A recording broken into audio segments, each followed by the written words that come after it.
Angelina revient de vacances avec un bras cassé et découvre dans son plâtre des diamants de contrebande d'une valeur de 400 000 $. Le FBI veut utiliser Angelina comme appât pour attirer les criminels, mais la courageuse dame âgée prend les choses en main. Angelina marcha un peu plus vite lorsqu'elle aperçoit sa fille, Nina, qui l'attendait à l'aéroport d'un air inquiet. La visite d'Angelina au Zimbabwe avait été bien plus mouvementée que ce à quoi elles s'attendaient toutes les deux, et si est avec soulagement qu'elles sont rentrées à la maison. Maman. Nina s'est précipitée pour accueillir Angelina au moment où elle passait la sécurité. Oh mon Dieu, tu vas bien? Tu as besoin d'aide? Laisse-moi prendre ta valise. Je vais bien, Nina, vraiment. Je suis un peu gêné de m'être cassé le bras, mais la blessure n'est pas grave. Tu vois? Angelina leva son bras gauche, plâtré de la main au coude. Je suis désolé de ne pas avoir pu être là pour Tyler, mais je t'avais dit que ce n'était pas une bonne idée de faire de l'équitation, maman. Nina a froncé les sourcils en regardant Angelina. Je sais que tu ne veux pas l'entendre, mais tu es trop vieille pour ce genre de choses. Tu as 70 ans maintenant. Tu ne crois pas qu'il est temps de ralentir? Tu plaisantes? Angelina s'esclaffa. Je suis en bonne santé physique et financière, et j'ai l'intention de vivre autant d'aventures que possible avant que mon temps ne soit écoulé. J'ai hâte de te montrer les photos que j'ai prises des chutes Victoria. Excusez-moi, madame. Un homme sévère en uniforme de sécurité s'est approché pour parler à Angelina. J'ai besoin que vous veniez avec moi. Il y a un problème? Demanda Angelina. L'homme avait une expression si sinistre qu'elle ne pouvait s'empêcher de penser qu'elle avait des ennuis. Une vague d'anxiété a fait trembler ses mains. Suivez-moi, madame, répondit l'homme, ignorant la question d'Angelina. Il lui tendit le bras pour la guider vers une autre partie de l'aéroport. Angelina a échangé un regard inquiet avec sa fille.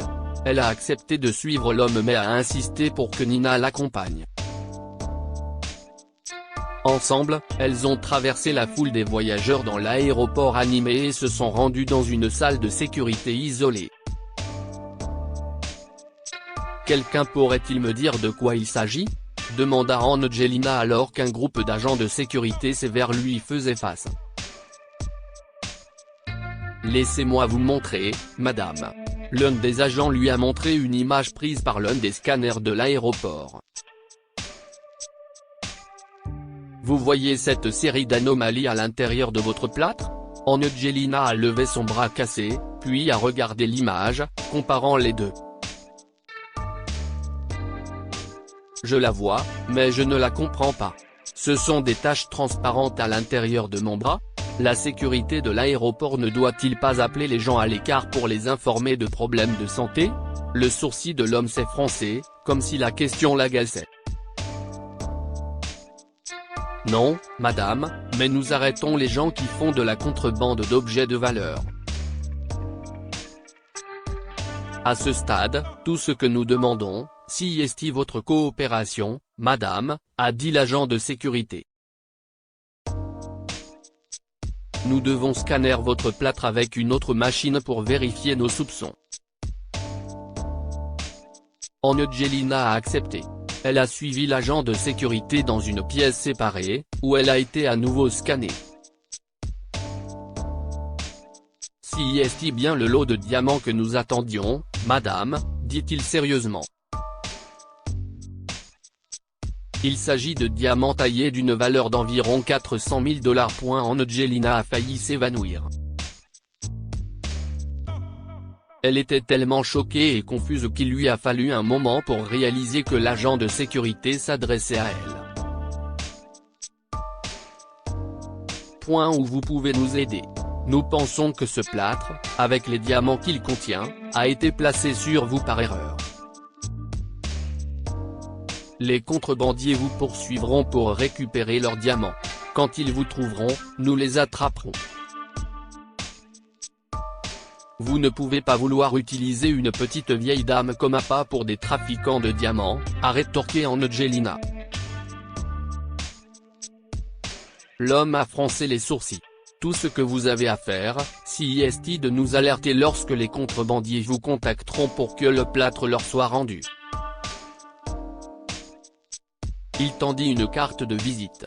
Angelina mit ses lunettes pour lire les petits caractères, dont le nom de l'homme. D'accord, agent Finlay, je peux le faire, répondit-elle. Angelina et Nina sont rentrées chez elle. Bien qu'Angelina ait décidé de passer sa retraite à explorer le monde et à vivre des aventures, cet incident a été un peu trop excitant.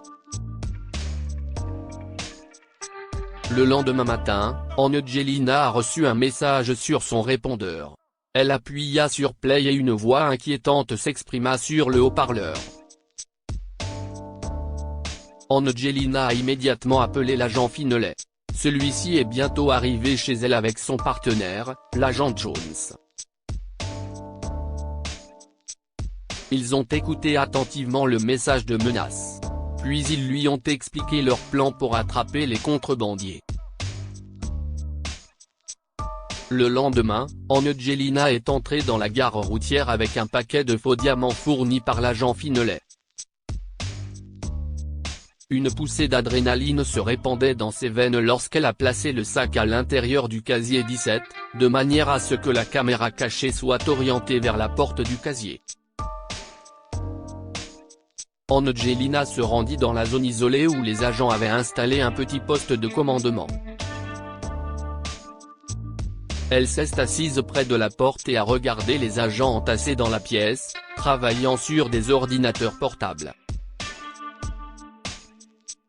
Elle avait l'impression d'être sur le plateau d'un film d'espionnage. Au bout d'un moment, l'un des agents lança un appel, cible en approche du casier. Des agents donnaient des instructions sur le radio tandis que d'autres se précipitaient vers la sortie. Angelina regarda attentivement sur l'ordinateur portable le plus proche une silhouette légère portant une capuche s'approcher du casier. Les images de la caméra cachée s'affichèrent lorsque la porte du casier s'ouvrit, révélant le visage de l'homme cagoulé. « Vous l'avez eu ?» aboya l'agent Finlay. Affirmatif, monsieur. Je vais chercher son visage dans la base de données pour voir si nous avons ce type dans le système. L'homme cagoulé retira le paquet, le fourra dans sa veste et se dirigea vers la sortie. Angelina sourit tandis que les agents se rapprochèrent pour l'arrêter. C'était bien plus excitant que ses vacances. C'était aussi un grand soulagement de savoir que c'était fini. « Monsieur, nous avons un problème », dit une voix dans la radio. « Ce type n'est qu'un leurre. » Angelina sortit de la pièce et se précipita vers l'endroit où l'homme cagoulé était agenouillé sur le sol. Plusieurs agents sont partis vérifier si la voiture décrite par l'homme se trouvait dans le parking. Ils sont revenus quelques minutes plus tard avec une mauvaise nouvelle. Le véhicule n'était pas à la pointe. Ils ont dû nous surveiller. Bon sang. L'agent a fait un geste de colère. Le cœur d'Angelina tressaillit de peur. Les criminels devaient savoir qu'elle n'avait pas suivi leurs instructions. Ils avaient trouvé son numéro de téléphone pour pouvoir facilement découvrir son adresse. Elle était maintenant en grand danger. L'agent Finlay a promis à Angelina une protection permanente pour assurer sa sécurité. L'agent de Jones l'a ensuite raccompagnée chez elle. Angelina a appelé Nina pour lui raconter ce qui s'était passé, mais elle n'a pas répondu. Sa fille n'était pas à la maison et ne répondait pas aux appels d'Angelina. Puis le téléphone d'Angelina a sonné. Elle a eu l'impression que le monde entier disparaissait autour d'elle lorsqu'une voix familière s'est mise à parler. Je vous avais prévenu de ne pas appeler la police, mais vous n'avez pas écouté, alors les choses se gâtent. Vous avez 3 heures pour enlever le plâtre et le mettre dans la poubelle bleue à l'intersection de la 13e et de la 18e rue. Si quelque chose ne va pas cette fois-ci, je vous enverrai la tête de votre fille par la poste. L'appel se termina avant qu'Angelina ne puisse répondre. Ses mains tremblaient. Elle n'arrivait pas à croire que ces criminels avaient enlevé sa fille. Elle s'est précipitée vers la sortie de sa maison. L'agent de jaune s'est égaré juste en face. Il lui faudrait moins de 5 minutes pour aller lui parler de l'appel téléphonique, mais Angelina ne pouvait pas prendre ce risque. La vie de Nina était en jeu. Angelina se dirigea vers le petit panier à côté de son lit où elle rangeait ses médicaments et en retira quelques somnifères. « Arrêtez-vous là, madame !» L'agent de jaune se jeta un coup d'œil nerveux autour de lui. « Vous allez mettre ma couverture en péril. Vous refusez mon cadeau ?» Angelina fixa l'agent Jones d'un air de reproche. « Non, madame. » L'agent de jaune se regarda la tarte avec envie. « Vous feriez mieux de finir votre assiette alors.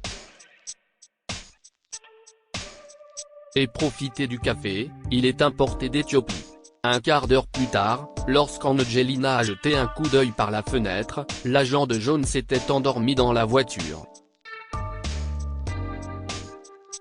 C'était le moment qu'elle attendait. Angelina s'est rapidement rendue dans sa Cadillac des années 50. Elle a retiré le mini-dispositif de localisation GPS de sa voiture et s'est ensuite rendue à l'hôpital. Angelina a perdu un temps précieux à convaincre le médecin de remplacer son plâtre, mais il a fini par accepter. Si est fait. Il souleva le vieux plâtre de la table. « Je vais le jeter pour vous. »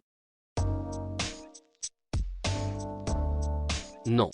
Je le veux », s'écria Angelina. « Mais d'abord, mettez ceci à l'intérieur. » Angelina brandit le mini GPS de sa voiture. Le médecin la regarda comme si elle était folle.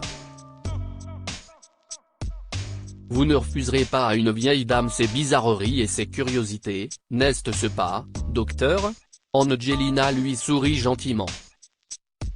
« Je veux utiliser le vieux plâtre pour une expérience, voyez-vous, mais je ne peux pas attacher le GPS moi-même. » Le docteur acquiesça en soupirant. Bientôt, Angelina s'éclipsa par une sortie latérale, gardant un œil sur tout signe de la police ou du FBI alors qu'elle retournait à sa voiture. Elle n'aimait pas tromper les forces de l'ordre, mais elle pensait que son plan pour sauver Nina était la meilleure option. Angelina a jeté son plâtre dans la poubelle bleue et est partie. Elle s'est garée quelques rues plus loin, a ouvert l'application du traceur GPS à l'intérieur de son vieux plâtre et a regardé l'écran. Elle a démarré quand le point a commencé à bouger. Elle a repéré le coursier lorsqu'il a remis le plâtre au conducteur d'un véhicule utilitaire sport qui tournait au ralenti à l'extérieur du parking d'une coopérative. La voiture est ensuite entrée dans un garage, et un gardien a fermé les doubles portes avec une serrure coulissante. Le coursier était parti depuis longtemps, et il n'y avait qu'une seule façon d'entrer ou de sortir de cet endroit, le portail. Il était temps d'appeler l'agent Finlay. Je n'ai jamais rencontré de vieille dame aussi têtue, irresponsable et enthousiaste. L'agent Finlay réprimanda Angelina. Oui, mon cher, mais je sais où se trouve le contrebandier et vous devez venir ici immédiatement pour l'arrêter. Elle s'est garée devant les grilles. La Cadillac a été violemment secouée lorsque le conducteur du SUV a essayé de pousser le portail de l'autre côté. La plus grosse voiture a fait marche arrière et s'est écrasée contre le portail, faisant reculer la Cadillac d'Angelina d'un pied. Angelina a poussé le portail une fois de plus. Le SUV était puissant, mais Angelina avait confiance en sa Cadillac. Au bout de quelques minutes, l'autre voiture s'est retirée et s'est éloignée. Angelina a à peine eu le temps de savourer sa victoire que la plus grosse voiture a enfoncé le portail. La tête d'Angelina se cogna contre le volant. Sa tête bourdonnait. Non, c'était des sirènes. Les policiers étaient arrivés. Un officier de police a escorté Angelina jusqu'à un endroit sûr. Elle observa de loin les agents des forces de l'ordre qui se précipitaient dans le garage. Bientôt, Nina apparaît avec l'agent Finelay. Angelina se précipita à leur rencontre. Nina. Est-ce que tu vas bien? Ces criminels t'ont-ils fait du mal? Demanda Angelina en se rapprochant. Je crains que votre fille ne soit la criminelle, madame, dit l'agent Finelay. Elle a simulé son enlèvement pour pouvoir demander une rançon pour les diamants aux contrebandiers. Angelina secoua la tête. Vous vous trompez, agent Finelay. Elle ne ferait pas ça, n'est-ce pas, Nina? Je suis désolé, maman, a marmonné Nina. Je n'ai jamais voulu te faire de mal. Angelina regarda, engourdie par le choc, l'agent Finelay emmenait Nina. Dites-nous ce que vous pensez de cette histoire et partagez-la avec vos amis. Elle pourrait les inspirer et illuminer leur journée.